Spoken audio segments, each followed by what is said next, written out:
Okay. Well, welcome everybody. My name is Emily Wilson. I am the Director of Success here at Think Circa for more of the East Coast, East Central. I live in Louisville, Kentucky, so you can decide what that is, if that's Midwestern or Southern. I still don't know. But I'm here today to introduce our speaker and to help facilitate part 2 of our very popular webinar series about 6th through 12th graders and the reading brain. We started this off with part 1, which was incredibly well attended and well received a couple of weeks ago, and we're so excited to dig into part 2 today. In part 1, Dr. McKnight gave us this introduction to 7 strategies for unlocking grade level success, and this idea about how the brain really learns how to read was incredibly fascinating, and I had to go back and rewatch several of the snippets and videos. A longtime educator, and I certainly learned a lot. So thank you for all that sharing. Today, we're going to dig into kind of the next 5 strategies. So last time we looked at foundational reading skills and vocabulary. Today, we'll look at sort of the next 5 strategies that we can use with our older students who are still struggling with reading. Before we get started, though, I do want to remind us, we have a Q&A feature here inside of Zoom, and you're welcome to ask questions inside of there, and we'll do our best to either address them live today or to follow up with you after the fact. But please, webinars, in my experience, when you're the one facilitating, can feel a bit like you're speaking into the void. So we love those questions from you, and we'll do our best to sort of tailor and take note of them.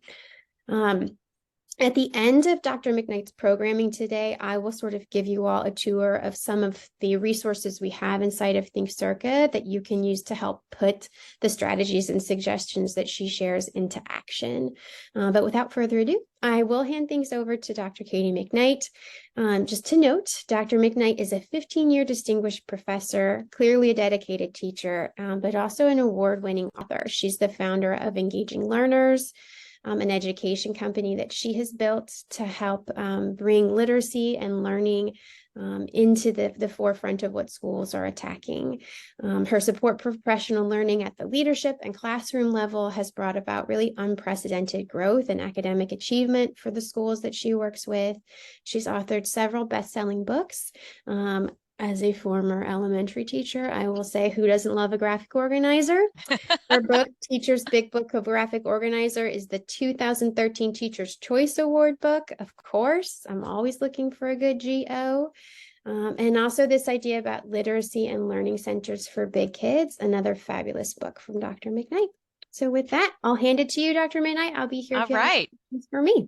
Yay. So I was just saying right before the webinar, I'm so grateful all of you who are here. This is always like a wonky time. Well, every time period in the school year is wonky for different reasons. But, we just came out of Thanksgiving break and you've got one full quarter under your belts at this point, and we're getting geared up, for our winter breaks and then it will be the halfway mark very soon of the school year. So I know it's a super busy time. And so thank you for being here with us. Without further ado, let's get at it. So as Emily had shared, in part 1, we really looked at the brain and how the brain, how the brain actually functions when we're developing reading. So we're going to briefly review that, and then we're going to dig more deeply into, more things that really start scaffolding kids towards grade level reading. And what I encounter in the schools that I work with is that there is a large cluster of students who are still having difficulties, have substantial challenges with grade level text. So how do you close that gap? And here's the good news. The good news is that the solutions are actually pretty simple. It's the implementation and sustainability and building those habits of change and practice. That's the hard part. That's the tricky part.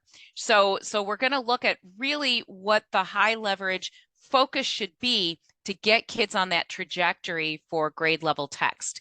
And so just a very brief review about the brain and the reading connection and why it matters. So human beings, We're hardwired for spoken language. So a kid who grows up in a house where Urdu is spoken, they're going to learn Urdu. A kid who grows up in a home that speaks English, where the family speaks English, they're going to learn English. So we are hardwired. We're built for it to learn spoken language, and our brains are ready for that. So on the contrary, this may, be a surprise to some folks, is that human beings are not hardwired for reading. It's actually a learned skill, something that we have to actually develop our capacity to read. So there is a misunderstanding that if kids are surrounded by books, don't they just learn how to read? And the answer is no. There's actually a systematic process that one has to go through in order to learn how to read. Now, there is plenty of research about the social aspects of reading, that a kid who grows up in a home where there's lots of books available and the family reads and reads to them, that has impact. That's absolutely true. But to really learn how to read, to code words, develop that, there's a neural hardwiring that happens with the brain. Okay, so we have to train the brain for reading. So learning to read, no matter at what age, whether it's a little person at 5 years old in kindergarten, or it's a 50-year-old who's learning how to read, it literally reorganizes the neural networks of the brain. And it's really fascinating. So the other thing too is that once individuals develop literacy, they develop their capacity to read, they learn how to read, it actually improves the ability to understand spoken language. But the reverse is not true. So if I know spoken language, that doesn't mean that I'm going to learn how to read. But if I learn how to read and develop my reading, it actually improves verbal language as well. So that has been proven. And I shared this slide last time because I think it just really illustrates what we're talking about. And if you look, these brains are facing each other. So the fronts of the brain, the temporal cortex right here, they're actually facing each other, the prefrontal cortex, I meant to say. So what do you notice between the one on the left, the struggling reader, and the strong reader? What do you notice about them? And just so you know too, that the dots, the larger the dot, the more like it's getting targeted, like the more it's being engaged. So what do you notice very briefly? And you could just put it in the Q&A feature. I'll take a peek over there.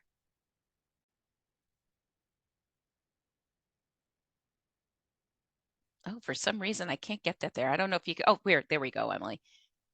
Okay. Give folks a moment to type. Yeah. Mm-hmm. Yeah, Mary said, different location, and William said, more pathways and activity with obviously the stronger brain, and less parts of the brain are activated in struggling readers. Smaller dots for the strong reader, different sides of the brain. Exactly. And more pings. I like that, Sarah, pings for the more adept reader. And yeah, you're absolutely right. And you can see there's just like a greater organization that's going on in the brain on the right-hand side. And the cool thing is that we now have the technology, we have MRI and fMRI imaging, that we can actually see how the brain is working when we're engaging in tasks like this. So it's really fascinating. And so if you watch part one, we go into specifics about these different neural networks that have to happen. And you'll see too, just very briefly, that part in the strong reader, all the way in the back there, that lower right-hand side, that blue dot, that's referred to the letterbox of the brain, and it's really important. So you see in a strong reader that's developed. How do you develop that? You develop that with linguistic elements, phonics, phonemic awareness, and that's part of it. There's more to it, but basically that's it. So notice that letterbox is missing from a struggling reader, that they don't have that ability to recognize and decode words with the same level of proficiency. So in short, there's a lot of guessing that goes on with that struggling reader. So so we put together, with Think Circa, just like these 7 highways, and it's based on Scarborough's reading rope. And that is kind of one of the models du jour. There's 2 big models right now for reading, the simple view of reading and then Scarborough's reading rope. Scarborough's reading rope, there's nothing new about it. It's been around for over 20 years. And Dr. Scarborough developed a wonderful model. And we're going to look at that on the next slide. But basically, for this level, when we're talking about, 6th through 12th grade, those foundational reading skills, phonics, phonemic awareness, being able to decode words. I can see the word cat and I know it's C-A-T, cat. Vocabulary, the morphology. So really developing vocabulary. Just a sidebar, the most ineffective way to develop vocabulary, which is substantially proven, gobs and gobs and gobs of research on this, is to give the kids a list of like 30 words and have them write down the definition, or you give them the definition and that's it. Kids learn vocabulary by messing with words, playing with words, multiple exposures to the words, using Greek and Latin roots and being exposed to that. That's how you develop vocabulary. And then this is what we're focusing on today: grade level text, why that matters at the instructional level, even if kids are below grade level in their independent reading. And then annotation, why that's so key. High level questions. This is something that I'm noticing too post-pandemic. I'm seeing a lot of low level questions that is truly dominant, and that creates big problems with reading comprehension. I'm going to reveal, why that is. So that's a teaser for that part. Summarization, and if I was with you in a room together and we were all in one space, I would say, yeah, I'm sure none of your kids have any difficulty with summarization, and everybody just groans, and summarization is tricky for kids to do because that's a higher level of comprehension. It's not simple recall. They actually have to digest the information. And then self-monitoring comprehension. I know that working with 6th through 12th graders, we all encounter it. The student goes across the page and they go near, near, near, near, and they're decoding like crazy.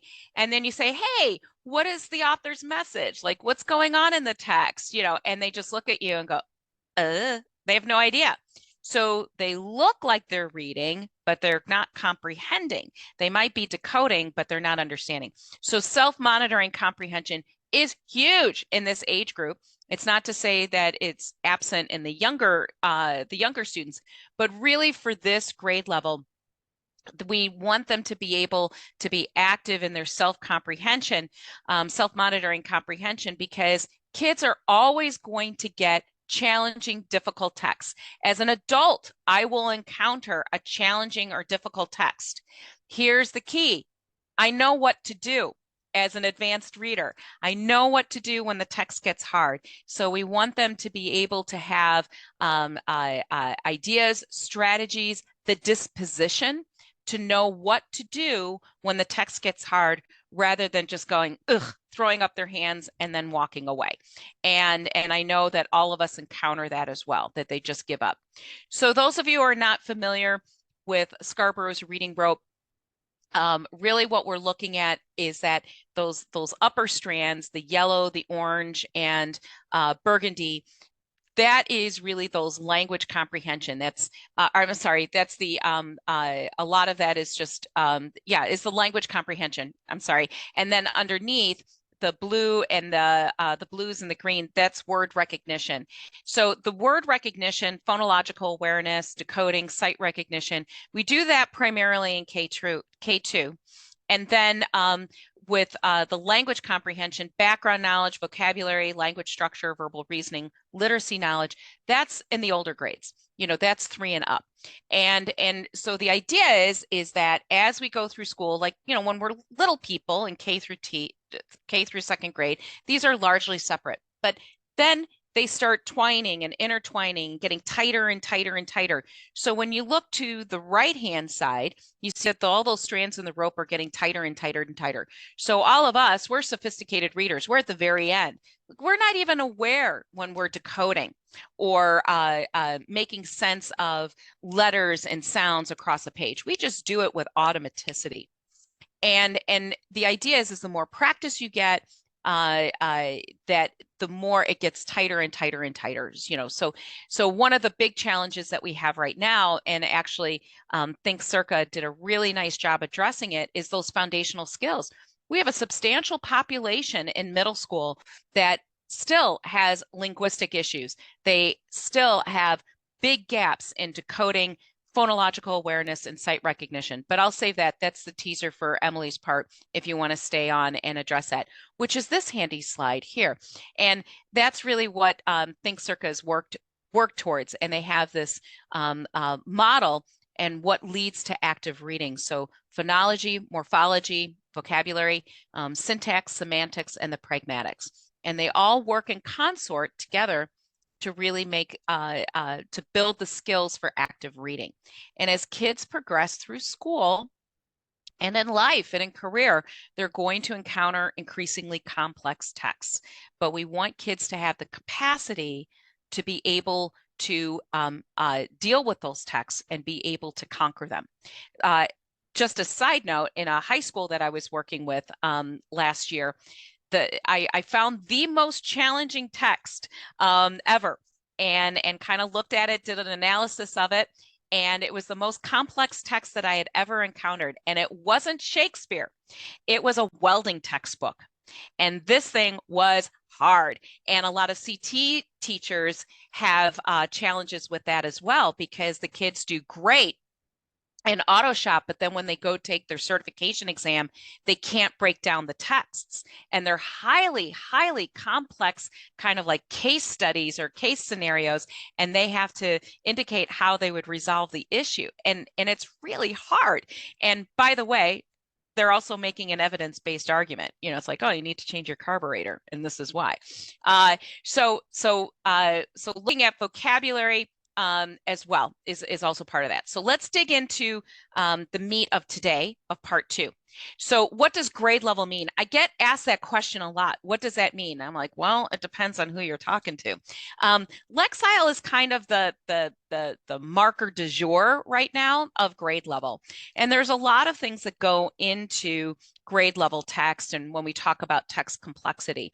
So grade level means that is the text. So if I'm a 6th grader, I should be able to handle texts that are considered to be leveled at 6th grade. I should be able to do that with independence as well as at the instructional level.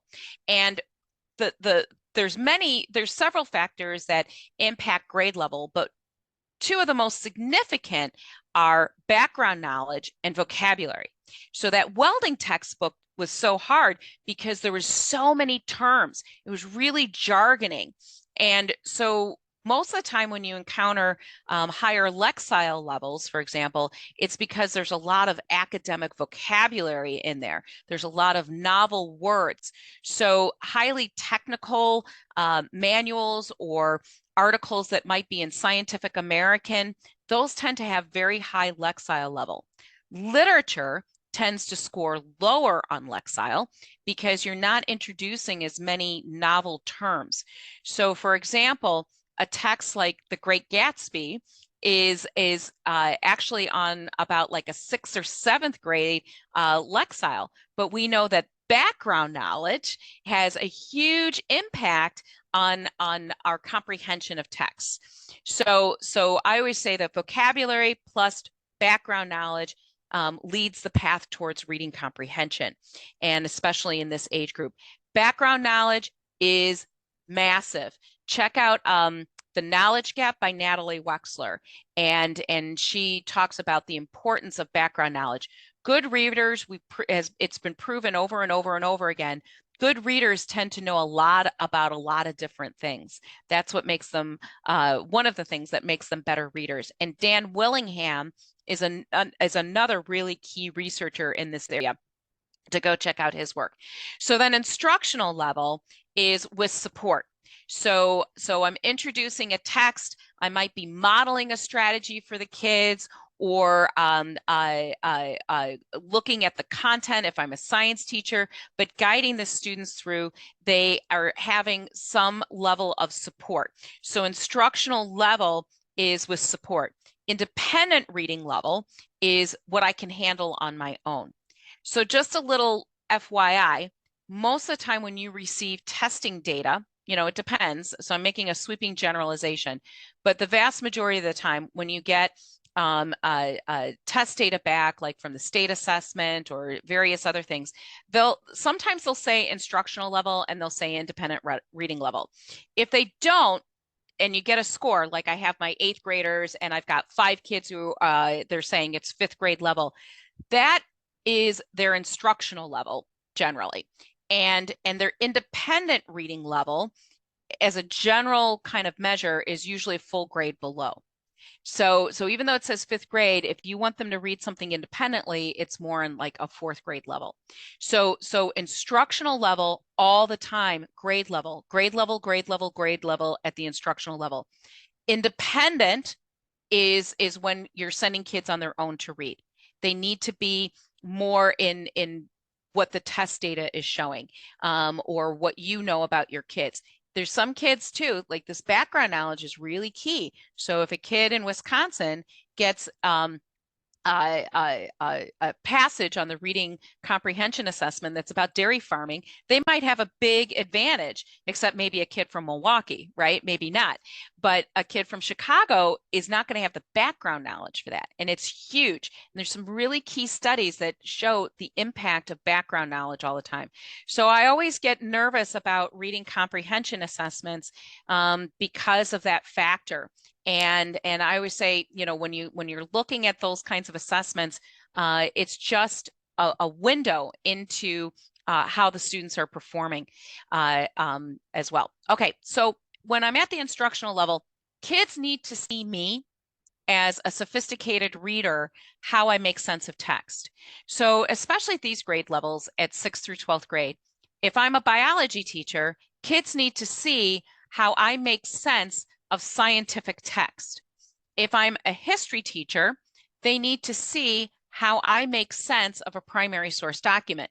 They need to know what my routine is. So for instance, for a history teacher, I might source the document. When was it written? Why was it written? What was the purpose of the document? And that is key background knowledge that's going to set that context. But that's something that historians do. As soon as they sit down and they look at a primary source document, they source it. And that is just part of their routine. So for history, I highly recommend Read Like a Historian. Go check out their website. Tons of free material on there. And they have actually a poster for sourcing documents. It's really well done. So think aloud, why they matter. Kids need to see how we make sense of text. They need models for that, and they need lots and lots of practice. So we show kids, not just tell them like, oh, I need you to pull out the main idea, or, oh, I need you to pay attention. They need to see me do it. And then generally it's brief. I'm not going to spend the whole class period. I want to show them specifically how I do something. So this is how it works. Sticky notes has been around for a long time. It's an oldie, but a goodie. And so if you're familiar with Avid or Kagan, they all have their versions of this, but it's been around for a mighty, mighty long time. And Smokey Daniels and Steve Zummelman shared the strategy in their seminal book. Hang on. Subjects Matter, Content Matters. That's the name of the book. And it's featured in there. So students select when they stop, because remember, we want to build that capacity for self-monitoring, and we want them to work on that voice in their head. That voice in their head is really an indicator that they are engaged in active reading. And it's more telling to me when I ask a student, hey, what did you see? What did you hear when you were reading? And if they're like, I don't know, I didn't have a voice in my head, that's alarming to me, because they are most likely just on a very passive level in their reading. So when we read, we have a voice in their head. And almost every single content area reading strategy that you will encounter is really about developing that inner voice in their head. It is the only time that we want a teenager to listen to the voice in their head. It's when they're reading. The other times they're like, ooh, I don't know if I want that 7th grader to listen to the voice in their head. They're still working on impulse control, right? Okay, so Here's how it works. This is an ELA example. So generally the way sticky notes is that if you have a question about the text, you have a personal comment about the text, or a question, comment, question, comment. Oh God, I just blanked on it. And I like have this on the top of my head with automaticity. Question, comment, connection. Thank you. Thank you, brain. Personal connection. So those are the three, but I'm changing this a little bit. So I'm going to change it because I'm going to teach the kids about indirect characterization. This is something specific for ELA for the class I'm doing. So this is how I set it up with the kids. So when I'm reading and I'm learning about a character, about indirect characterization, I'm going to look at what they do, their actions, the impact, the effects that they have, possibly on others, and what their physical characteristics are, and then what they say. So I'm working on characterization. So I'm teaching about indirect characterization as a literary device when I'm looking at literary text. Okay, so here's how it goes. So this is, there we go. So I do a mini lesson on this. These are the factors, the characteristics of indirect characterization: action, effects, looks, speech. So I introduced that to the students. Now, this is how I use that literary knowledge about this with a text. This is from Dangerous Pie. I have a school right now where the kids are reading this. I've never read it before, so now this is new to me, so I'm very excited. And I'm literally going to read it out loud. So it's displayed, the kids see it, and I'm going to share with them. Anytime I see these things, I'm going to write it on a sticky and I'm going to put it in the text. So here's how it goes. There's a beautiful girl to my left, another to my right. Hundreds of colored balloons are tethered down behind me, baking in the June sun. I'm wearing a brown gown that's sticking to my sweat-drenched skin, trying to keep my head straight so that my weird square cap doesn't fall off in front of the 1,000 people who are watching me. And of course, because I'm me, I'm spacing out. The questions are just tumbling through my mind. How did I get here? What have I learned since September? How could my life have possibly changed so much in only 10 months?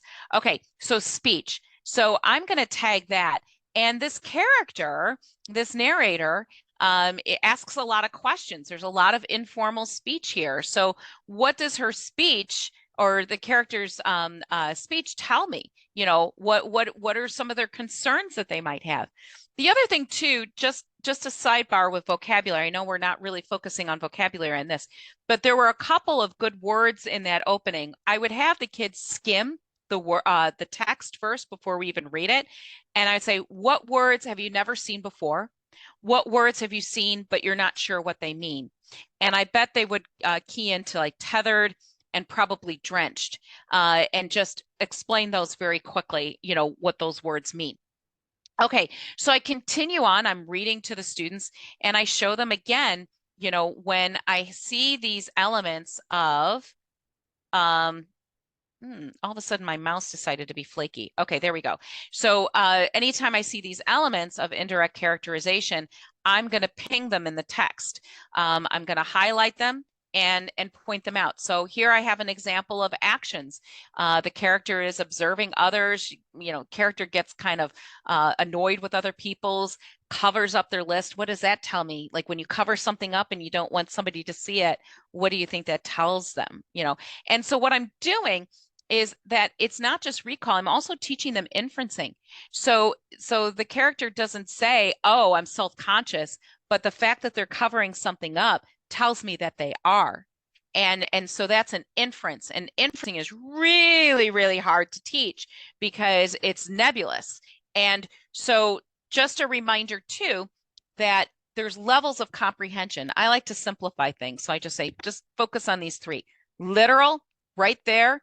Inferential, this is an example of inferential, and evaluative. How do I feel about this character? What do you think of this character? Would you want to be friends with this character? Do you think that the character is a reliable narrator? Those are more evaluative questions, deeper, higher level of comprehension. So we'll get into this more when we talk about questioning.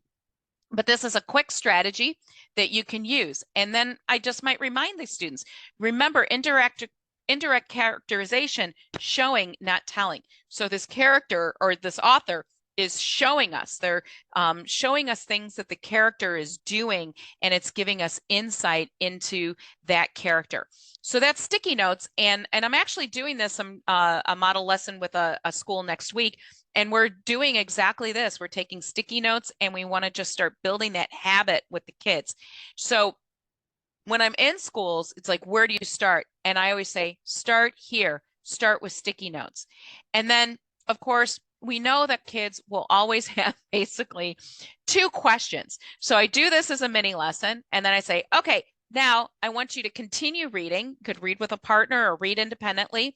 And every time you see these elements of indirect characterization, I want you to write it down on the sticky note and put it in there. So we all know what the first question that they're going to ask. Is this for a grade? Yeah, Emily's like, is this for a grade? And so my stock answer to that is well, first of all, I'm just much more stubborn than most teenagers. And I just look at them and say, well, I want you to know that I would never expect you to do anything that I didn't think was of intellectual value. And they're like, yeah, but am I getting a grade? I'm like, so I want you to know that I would never expect you to do anything that wasn't of intellectual, development and growth. So are we getting a grade?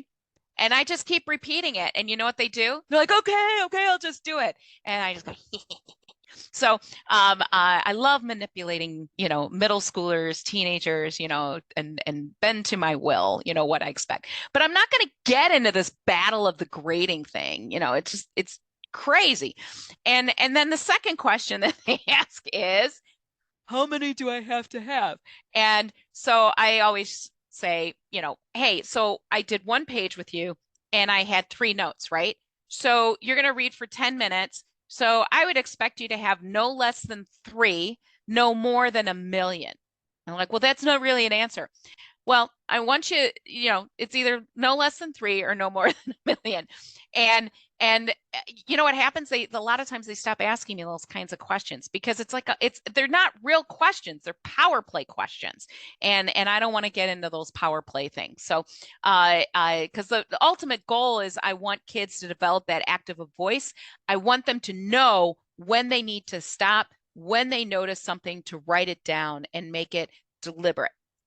And that's what I really want kids to develop, is that skill, not this business of compliance of you're doing this for a grade, you need to do 10 of these. Sometimes I may just need 1 or 2. Sometimes I might need 10. When I look at my tax forms and I got to understand how to write, do my Schedule C, you should see how many sticky notes I have all over the place. And I still have questions and I've got to get answers to them. So a lot of it depends on the text, right? All right, so moving on here. The next thing, yeah, we already talked about grade level text, annotation. Let's get into these high level questions. Why questions matter. So when we look at levels of reading comprehension, some folks may say there's 4, some may say there's 5. I like to make it simple, 3, okay? So literal, those are the right there.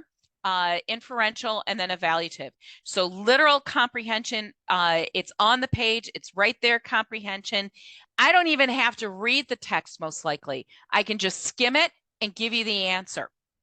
And then inferential is, sometimes we refer to that as subtext. It's what's in between the lines. So an example of that might be the leaves were changing to orange, red, and yellow.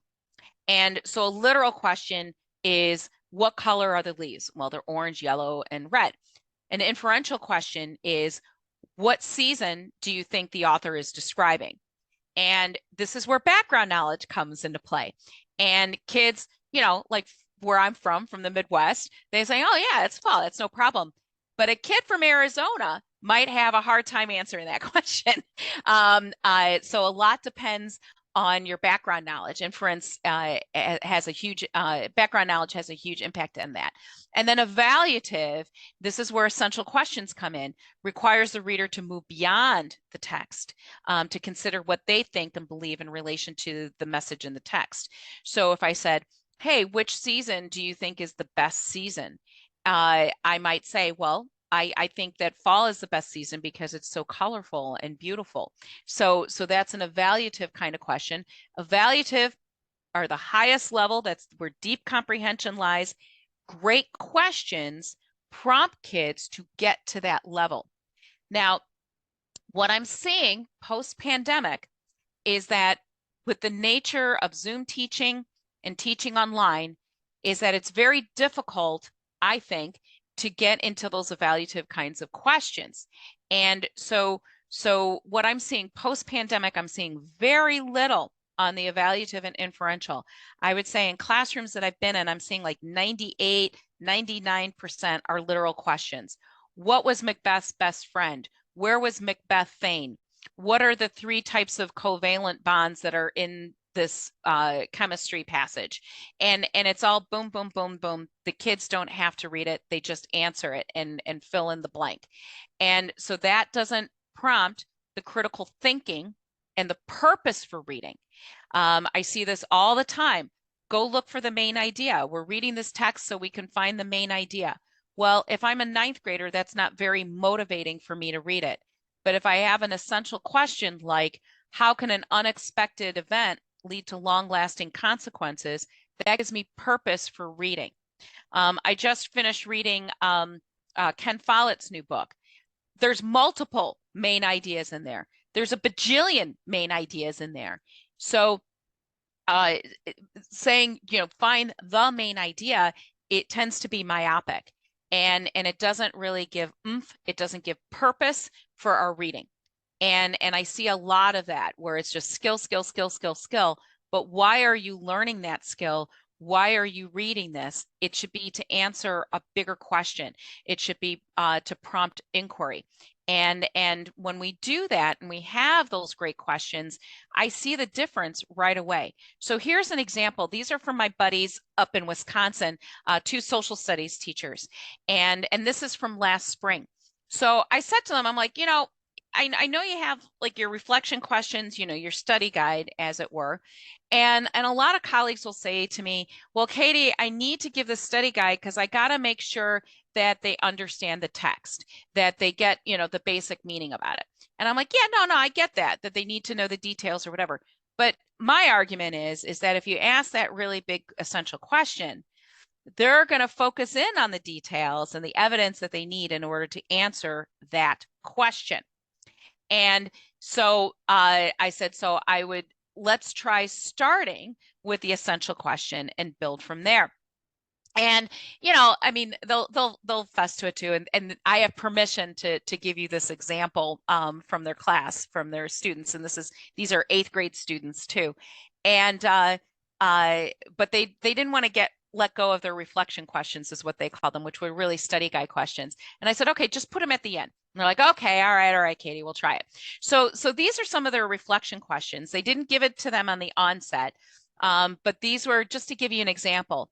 And what do you notice about those questions? Just looking at them, would you say they're literal? Are they more inferential, or are they evaluative? So just put it in the Q&A area. So what's your vote? Literal, evaluative, or literal, inferential, or evaluative?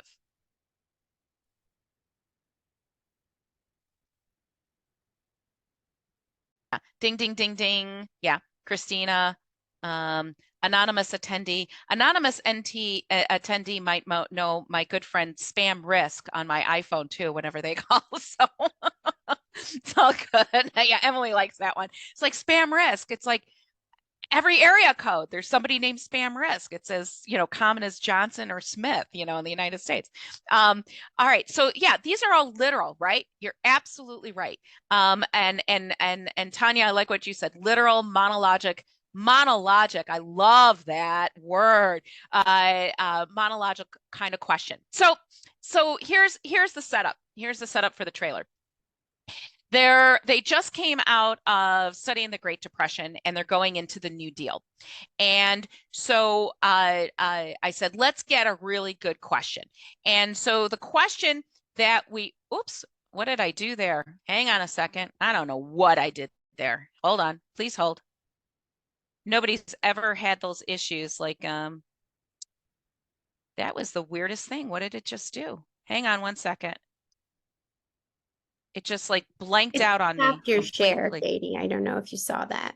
What did it? Yeah, I It stopped it stopped your because screen. basically, let me just reload this for a second.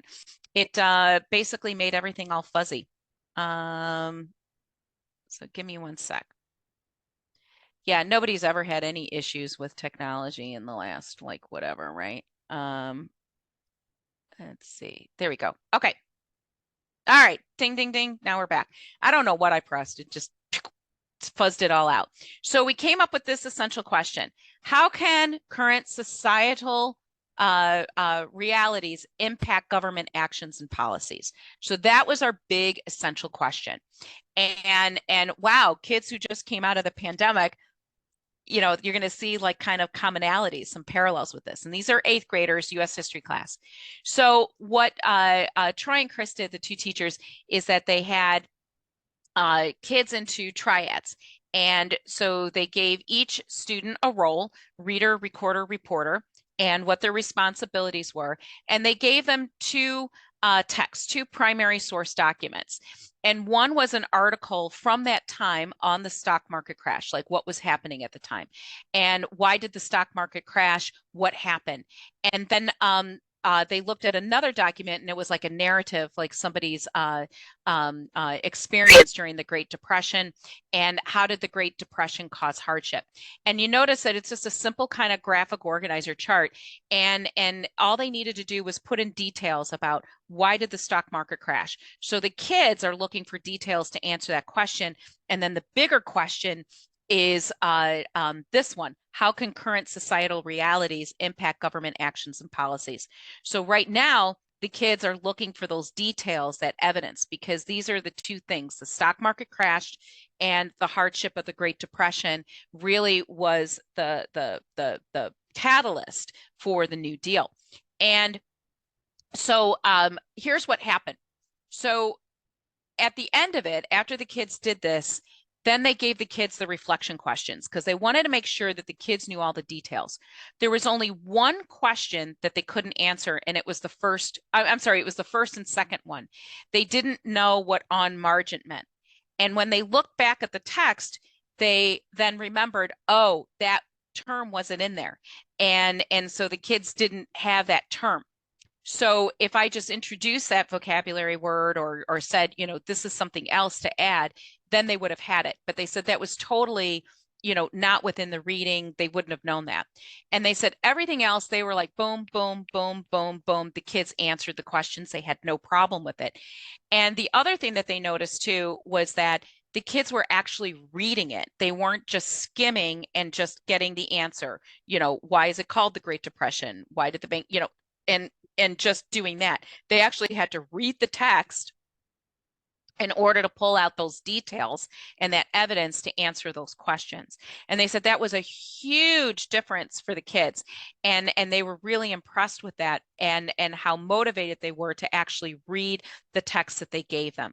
So with essential questions, it's got to pass the so what test.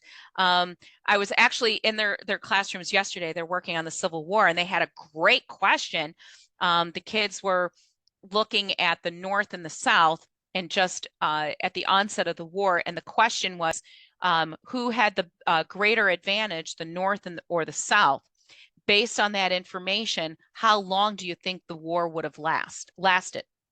And so when I was with this one discussion group, student, you know, said, "Oh, well, the North has more population." I'm like, "Okay, so what? You know, like why does that matter when you're fighting a war?" "Well, you just have more people." "Well, why is that?" I mean, they're just being very literal. And they thought about it for a moment and they said, "You know, it's important because then you have more people that you can recruit to fight." And I'm like, "Bam, exactly." And so that's, we just got to keep digging and peeling that skin, those layers off the onion. Focuses on matters of importance. So why does it matter? So looking at the New Deal, Great Depression, those societal realities for spur like government change. And we saw a lot of that during the pandemic. There were a lot of things that happened to us and things that were changed in governmental policies. And then is it posed within the context or of important content? So that's another factor too with these kinds of questions, those high level ones. Is it written so students can understand it? Is it kid friendly? Can it be answered? It may not have an obvious correct or incorrect answer. Higher order thinking, using their knowledge and developing responses, and then organizing their knowledge. That's what those graphic organizers were doing that we share that I shared, in those specific questions, organizing their knowledge to answer it. And then also it serves as a formative assessment tool. I can look at their responses to see if they really are comprehending the text. And just a sidebar too, if you're not familiar with Think Circa, that's the foundation on which Think Circa is built. It's not just because it makes kids feel good. It really, well, we want that, obviously, get kids engaged and interested, obviously. But the other factor too is then that's your vehicle to develop these deep comprehension skills.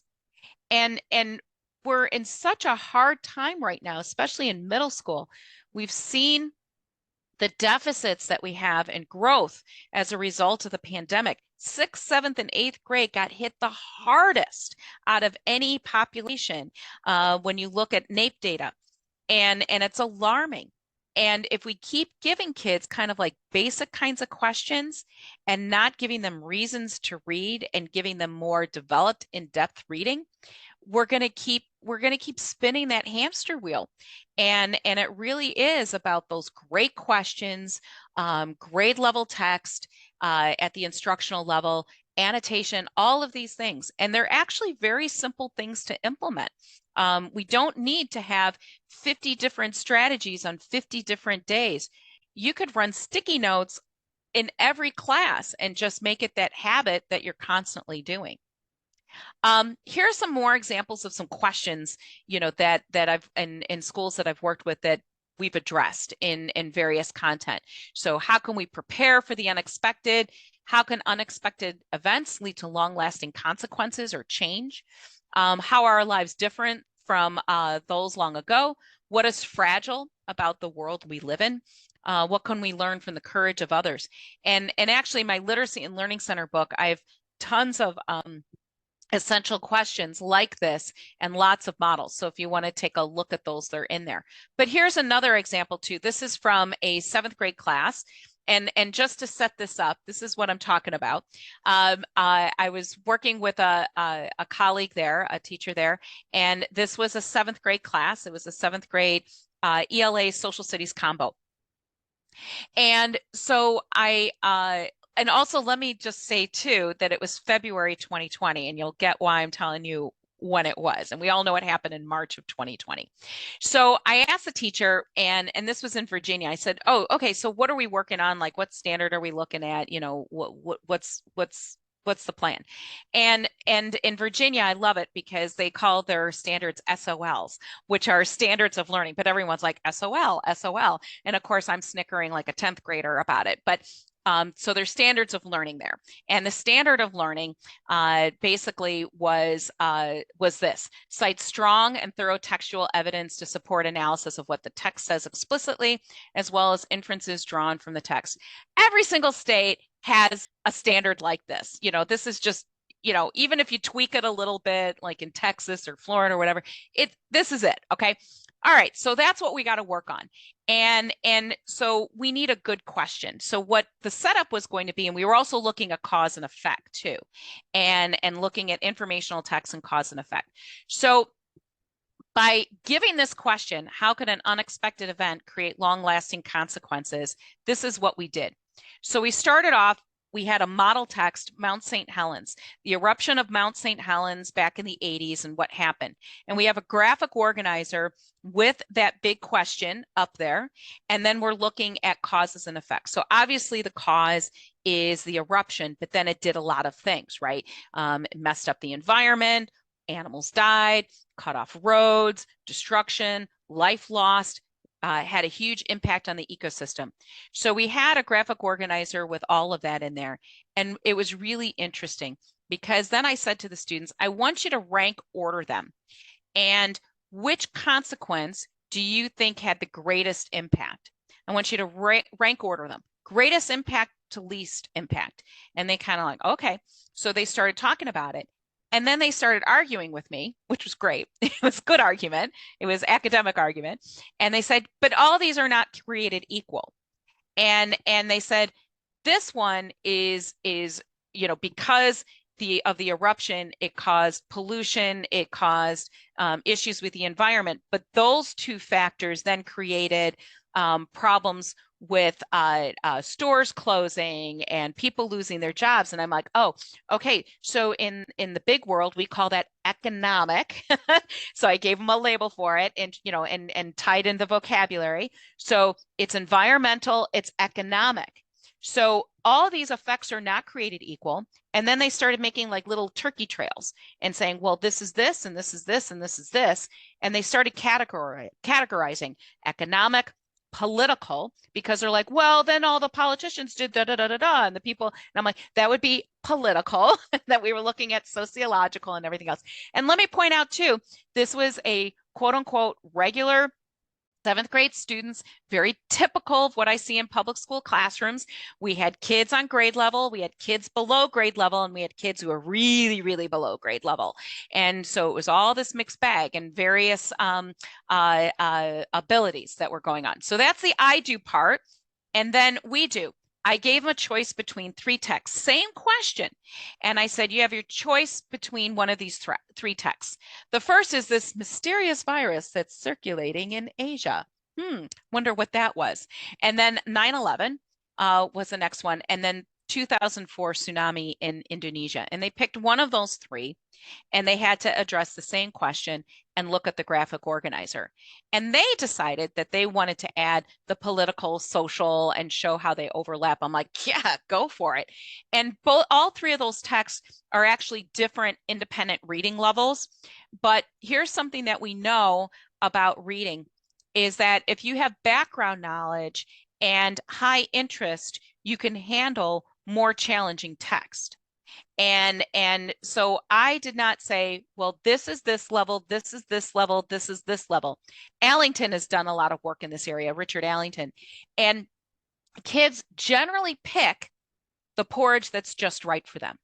So I make it a rule that I don't say, you belong in this group, you belong in this group, you belong in this group. There are times that I absolutely do that. But in this particular case, if I'm with my peers and I'm reading together with them, if mysterious virus is harder than what my reading level is indicating, I can handle that when I'm working with other students or I'm highly engaged and highly motivated. So the teacher responded, she said, I have never seen that level of discussion in the kids. And it was really prompted by that question. And they kept digging and digging and digging more deeply. And we're looking at cause and effect. And then also addressing that standard as well. And then what it resulted in is that the kids did a compare contrast between Mount St. Helens and then the text that they chose, the whether it was the virus 9/11 or the tsunami. Okay, so summarization, just very briefly, there's some really great summarization strategies that are out there. This is my favorite, just has been around for a long time. It's also known as Sum It Up. And basically, kids skim the article and they write down important phrases and words. They write those down. That's that first box. And then they create exactly 20 words. So why that's important is that when it's exactly a number, then the kids are constantly going back and reflecting and making decisions about what they're keeping and what they're leaving on the table. So basically, I've tricked them into rereading and reflecting on the content. Mwahaha. Because how many times do you tell kids to reread or you need to go back and they're like, they don't want to do it. But then there's a reason and there's a gamification of it. Sometimes I make it 18 words, sometimes I make it 25 words. But I should model that too for the kids before they do it. Cornell notes, another one. It's been around. So keynotes, supporting details. I added this part is that summary at the end. So I have my key points, I have my supporting details, and then writing a summary. When you first start out with them, if you have kids who have trouble with summarizing, give them some sentence stems, give them a starting point. and or maybe even a closed structure where they can fill in. And then the idea is that you keep taking those training wheels off.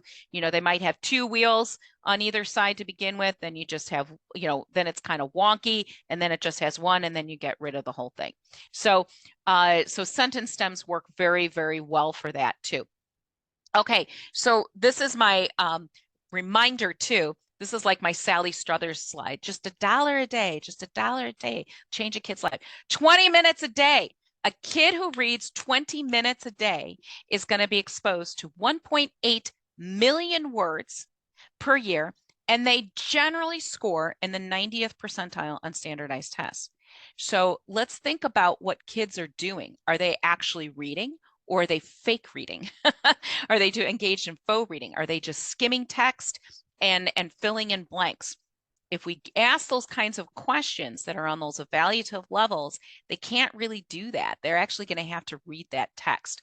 But that's super, super key, is that is that part of that active reading. Okay, so here's what I'm going to do right now. So, hey, this is where you can find me.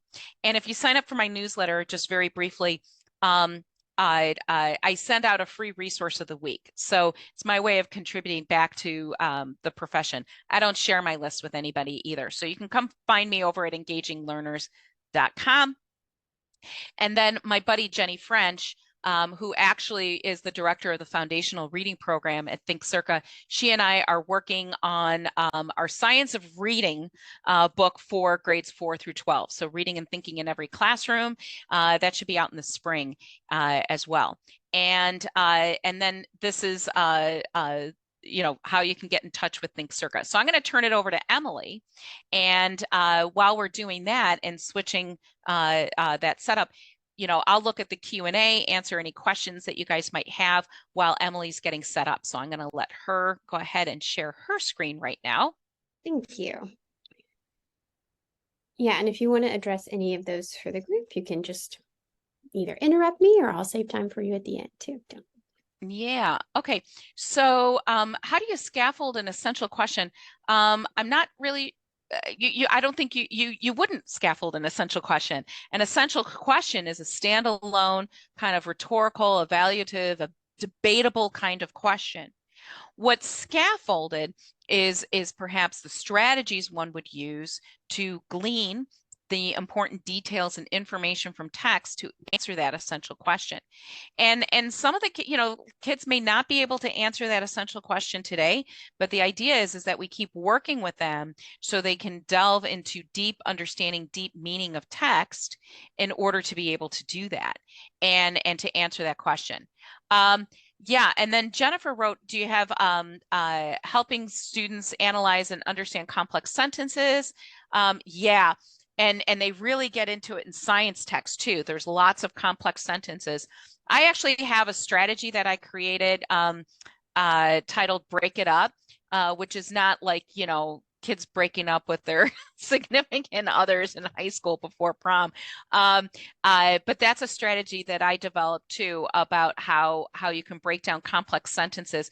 So if you email me, I'd be happy to send that to you because that's oftentimes I give that as a resource of the week. So I'd be happy to share that with you.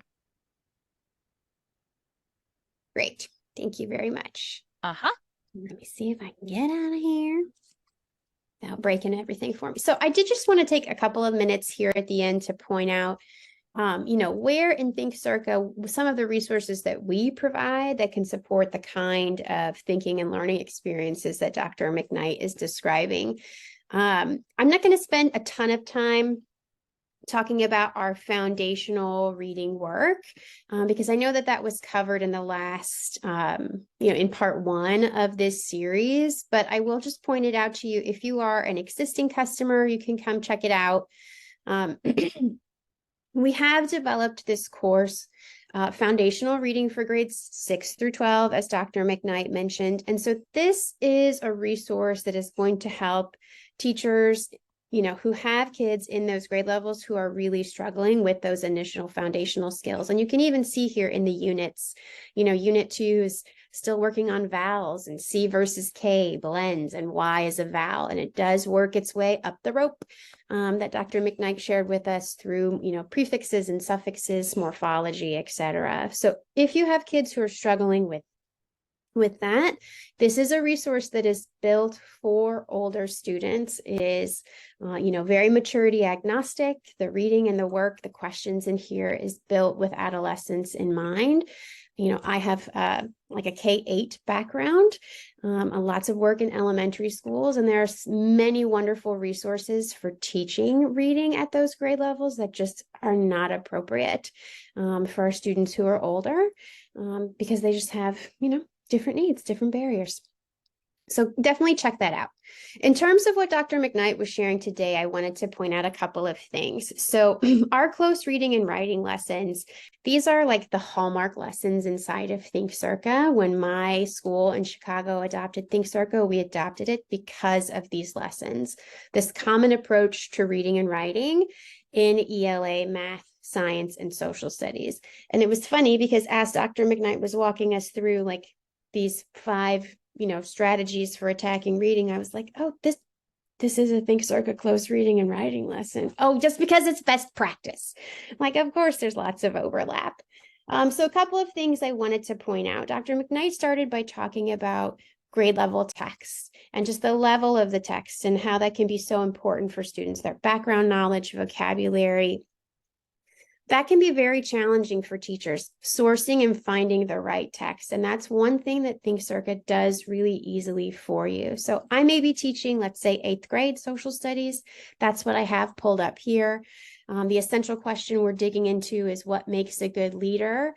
I can very easily go down in complexity to other grade levels. I can very easily go up in complexity to other grade levels. And what you'll notice here is that the writing prompt, the thing kids are ultimately going to be asked to write about, it changes as I change grade levels because we haven't taken one text and run it through an algorithm to bring down the Lexile level or bring up the Lexile level. The folks who write these lessons actually are sourcing for you content at each of these grade levels. So in this one lesson, this is a multi-text lesson, so there are 3 texts sitting behind grade 8. There are 3 texts sitting behind grade 7, so on and so forth. That's all at your teacher's fingertips, so they can really choose the most appropriate piece. We can stay at grade level for instruction, and we can very easily give kids what they're ready for in their independent reading time. So I wanted to point that out. Another thing I wanted to point out is when we go into the lesson. So this lesson on Clara Barton, who my mother says is a relative of mine. So I have an affinity for this lesson. You'll notice that like the question that kicks us off in this lesson is not who is Clara Barton and what was her contribution to the Civil War, et cetera, et cetera. We are dealing with what makes a good leader. All of our lessons are going to kick off with an essential question that really resonates with students. And I think that just really spoke to what Dr. McKnight was talking about. An essential question is a question worth discussing. What makes a good leader? That's a question worth discussing. And kids are going to have background knowledge on that. They may not have background knowledge on Clara Barton specifically, but they have some understanding of leadership in their lives by the time they arrive in 8th grade. And so that's setting up a true purpose for reading. And I think you're automatically going to see sort of better engagement with the text. Dr. McKnight also talked about, providing students with multiple sources. This is a 3-source lesson. So we've got multi-text, multimodal, and very much like all social studies teachers, she mentioned, you're going to have to interrogate the text. Who wrote this? Why did they write it? What was their intention behind it? We're going to give kids that opportunity to read inside of here with support. But as you note, as Dr. McKnight also noted, we're also going to ask kids to pause and get messy. We may start by skimming and scanning, but ultimately we're going to ask kids to come in here and analyze. Whether your sticky notes are virtual, like we can provide inside of Think Circa, whether your sticky notes are physical on the desk of students, all of these lessons are going to provide that moment of pause for analysis and for annotation. So that's just another way our resources can support the strategies that Dr. McKnight is saying. And again, if your teachers are, or you in your classroom are maybe struggling with what exactly could we be putting on these stickies, how might I set up this graphic organizer, we've got some prompts for you, the teacher, to pull off the page and use. I've been spending a lot of my time working around summary. I will be using the gist in a professional learning session in about a week. So thank you, Dr. McKnight. I appreciate it. But she called attention to like what a really hard skill that is. It is a higher level skill, and kids need to have spent some time sort of wading through the text. And I just want to say, like, I think the way we acknowledge that inside of our resource is by providing those sentence stems and sentence frames. So kids who need them, they have these frames waiting for them specific to this text and task that they can borrow. And as she said, I think a lot of kids borrow because they need and they're ready for them, and then they stop borrowing when they don't need them anymore. But certainly having them here is providing all kids with kind of access to that academic language, which is really essential and allows you, to feel a part of the classroom conversation. So we went over grade level, annotation, higher order questions, summarization. I feel like that's kind of everything I wanted to show to everybody. Dr. McKnight, I think what ultimately resonated with me with what you shared is you are sharing routines. These are literacy routines that can exist in my classroom no matter what text I'm putting in front of kids. Whether I am that welding teacher or I am that science teacher, these are routines that we can share across the disciplines, which I think just makes our work as colleagues that much more impactful.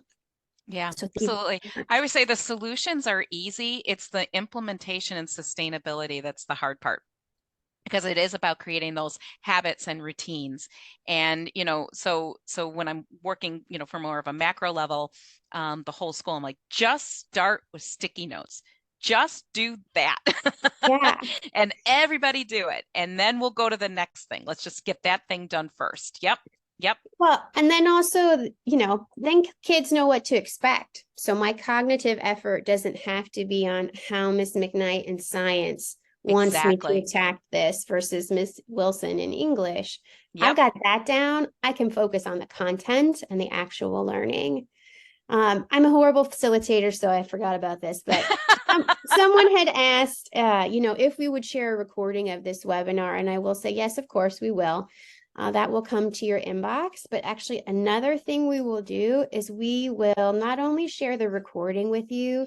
This is the example from part 1. We will actually break it up into some snippets based on theme.